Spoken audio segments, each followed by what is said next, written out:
ഇപ്പോഴാണ് ഞാനൊരു വാർത്ത കണ്ടത്. അബ്ദുൾ റഹീമിനെ സംബന്ധിച്ചിടത്തോളം എല്ലാവർക്കും അറിയാം. റഹീം പറഞ്ഞത് പഴയ കാര്യങ്ങൾ ഓർമ്മിക്കാൻ എനിക്ക് താല്പര്യമില്ല എന്നാണ്.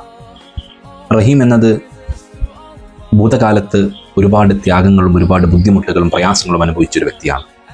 എന്നാൽ അയാളുടെ പഴയ കാലങ്ങളെപ്പറ്റി ചികഞ്ഞ് അയാൾ ഓർമ്മിക്കാൻ ആഗ്രഹിക്കാത്ത ഒരു കാലത്തെപ്പറ്റി മാധ്യമങ്ങൾ ചോദിക്കുമ്പോൾ അതെത്രമാത്രം പ്രയാസകരമാണ്. അത്തരം സാഹചര്യങ്ങൾ, അത്തരം ചോദ്യങ്ങൾ എവിടെയാണ് ഒരു വ്യക്തിയെ എത്തിച്ചേർക്കുക? അത് മാനസികമായി അയാളെ എങ്ങനെയാണ് തകർക്കുക? നമ്മൾക്ക് വിശദമായി നോക്കാം. ഇത് അബ്ദുൾ റഹീമിൻ്റെ മാത്രമല്ല.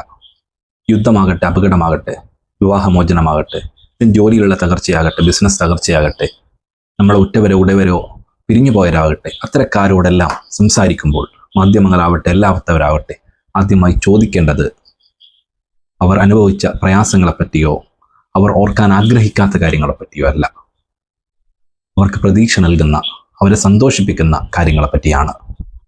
ഈ മെൻ്റൽ ട്രോമ എന്ന് പറയുന്നത് എന്താണ്? അത് മോശമായ ഒരു ഓർമ്മ മാത്രമല്ല, ജീവിതം തന്നെ തകർത്തു പോകുന്ന, നമ്മുടെ ഓർമ്മകൾ എപ്പോഴും നമ്മൾ വേട്ടയാടിക്കൊണ്ടിരിക്കുന്ന ഒരു സാഹചര്യമാണ് ഈ ട്രോമ എന്ന് പറയുന്നത്.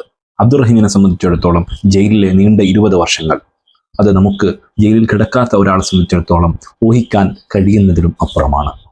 എന്നാൽ വീണ്ടും ആ ഒരു സാഹചര്യം മനസ്സിലേക്ക് വരുമ്പോൾ, അൺകോൺഷ്യസ് മൈൻഡ് അത് എടുത്ത് പുറത്തിടുമ്പോൾ, വീണ്ടും ആ ഒരു സാഹചര്യത്തിൽ എത്തിയതുപോലെ ഹൃദയമിടിപ്പ് കൂടുകയും വിയർക്കുകയും കണ്ണിൻ്റെ കൃഷ്ണമണി ഇളവുകയും അങ്ങനെ തുടങ്ങിയ ശരീരത്തിലും ആ ഒരു മാറ്റം കാണാൻ കഴിയും. എന്തുകൊണ്ടാണ്? നമ്മുടെ ആ ഒരു സാഹചര്യത്തിൽ എത്തി എന്ന രീതിയിൽ ഒരു കാര്യമാണ് ഓർമ്മ വരിക.